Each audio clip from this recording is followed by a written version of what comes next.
شروع اللہ کا نام لے کر جو بڑا مہربان نہایت رحم والا ہے۔ جو چیزیں آسمانوں میں ہیں اور جو چیزیں زمین میں ہیں سب اللہ کی تسبیح کرتی ہیں، اور وہ غالب ہے، حکمت والا ہے۔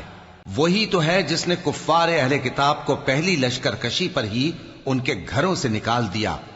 مسلمانوں، تمہارے خیال میں بھی نہ تھا کہ وہ نکل جائیں گے، اور وہ لوگ یہ سمجھے ہوئے تھے کہ ان کے قلعے ان کو اللہ کے عذاب سے بچا لیں گے، مگر اللہ نے ان کو وہاں سے آ لیا جہاں سے ان کو گمان بھی نہ تھا، اور اس نے ان کے دلوں میں دہشت ڈال دی کہ اپنے گھروں کو خود اپنے ہاتھوں اور مومنوں کے ہاتھوں سے اجاڑنے لگے۔ تو اے بصیرت کی آنکھیں رکھنے والو، عبرت حاصل کرو۔ اور اگر اللہ نے ان کے بارے میں جلا وطن کرنا نہ لکھ رکھا ہوتا تو ان کو دنیا میں بھی عذاب دے دیتا، اور آخرت میں تو ان کے لیے آگ کا عذاب تیار ہے ہی۔ یہ اس لیے کہ انہوں نے اللہ اور اس کے رسول صلی اللہ علیہ وآلہ وسلم کی مخالفت کی، اور جو شخص اللہ کی مخالفت کرے تو اللہ اسے سخت عذاب دینے والا ہے۔ مومنوں، کھجور کے جو درخت تم نے کاٹ ڈالے یا ان کو ان کی جڑوں پر کھڑا رہنے دیا، سو یہ اللہ کے حکم سے تھا، اور اس سے مقصود یہ تھا کہ وہ نافرمانوں کو رسوا کرے۔ اور اے مسلمانوں، جو مال اللہ نے اپنے پیغمبر کو ان لوگوں سے جنگ کے بغیر دلوایا ہے اس میں تمہارا کچھ حق نہیں، کیونکہ اس کے لیے نہ تم نے گھوڑے دوڑائے نہ اونٹ، لیکن اللہ اپنے پیغمبروں کو جن پر چاہتا ہے غالب کر دیتا ہے، اور اللہ ہر چیز پر قادر ہے۔ جو مال اللہ نے اپنے پیغمبر صلی اللہ علیہ وآلہ وسلم کو بستیوں والوں سے دلوایا ہے وہ اللہ کے اور پیغمبر کے قرابت والوں کے اور یتیموں کے اور حاجت مندوں کے اور مسافروں کے لیے ہے، تاکہ جو لوگ تم میں دولت مند ہیں انہی کے ہاتھوں میں نہ گردش کرتا رہے، اور جو چیز تم کو پیغمبر صلی اللہ علیہ وآلہ وسلم دیں وہ لے لو، اور جس سے منع کریں اس سے باز رہو، اور اللہ سے ڈرتے رہو، بے شک اللہ سخت عذاب دینے والا ہے۔ اور ان ضرورت مند مہاجروں کے لیے بھی جو اپنے گھروں اور مالوں سے خارج اور جدا کر دیے گئے ہیں، جو اللہ کے فضل اور اس کی خوشنودی کے طلبگار اور اللہ اور اس کے پیغمبر کے مددگار ہیں، یہی لوگ سچے ہیں۔ اور ان لوگوں کے لیے بھی جو مہاجرین سے پہلے اس گھر یعنی مدینے میں مقیم ہیں اور ایمان میں مضبوط ہیں، اور جو لوگ ہجرت کر کے ان کے پاس آتے ہیں وہ ان سے محبت کرتے ہیں، اور جو کچھ ان کو ملا اس سے اپنے دل میں کچھ خواہش اور خلش نہیں پاتے، اور ان کو اپنی جانوں پر مقدم رکھتے ہیں خواہ وہ خود بھی فاقے سے ہوں۔ اور جو شخص خود غرضی سے بچا لیا گیا تو ایسے ہی لوگ بامراد ہیں۔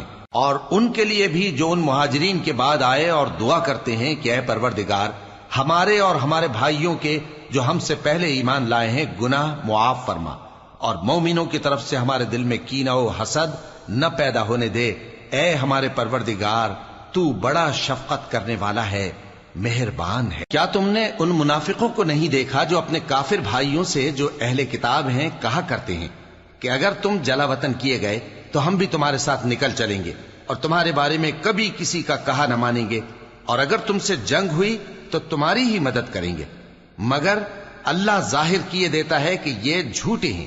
اگر وہ نکالے گئے تو یہ ان کے ساتھ نہیں نکلیں گے، اور اگر ان سے جنگ ہوئی تو یہ ان کی مدد نہیں کریں گے، اور اگر مدد کریں گے بھی تو پیٹ پھیر کر بھاگ جائیں گے، پھر ان کو کہیں سے بھی مدد نہ ملے گی۔ مسلمانوں، تمہاری ہیبت ان لوگوں کے دلوں میں اللہ سے بھی بڑھ کر ہے، یہ اس لیے کہ یہ سمجھ نہیں رکھتے۔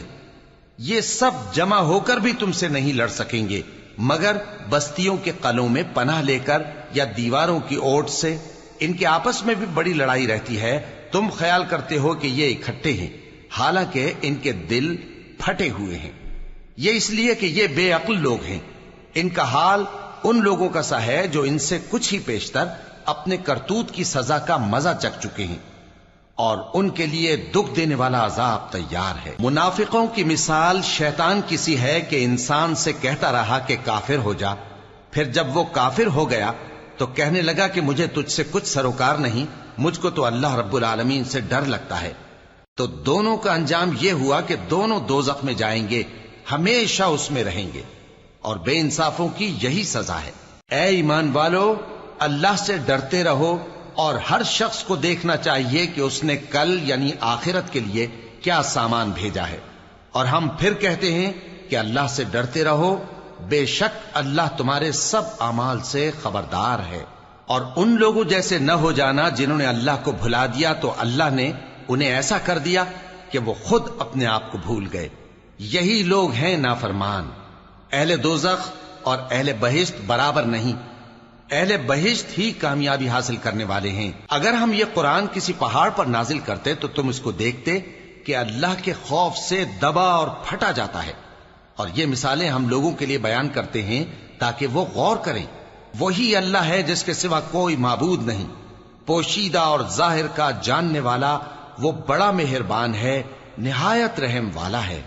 وہی اللہ ہے جس کے سوا کوئی عبادت کے لائق نہیں، بادشاہ حقیقی، ہر عیب سے پاک، سلامتی دینے والا، امن دینے والا، نگہبان، غالب، زبردست، بڑائی والا۔ اللہ مشرکوں کے شرک سے پاک ہے۔ وہی اللہ تمام مخلوقات کا خالق، ایجاد و اختراع کرنے والا، صورتیں بنانے والا، اس کے سب اچھے سے اچھے نام ہیں۔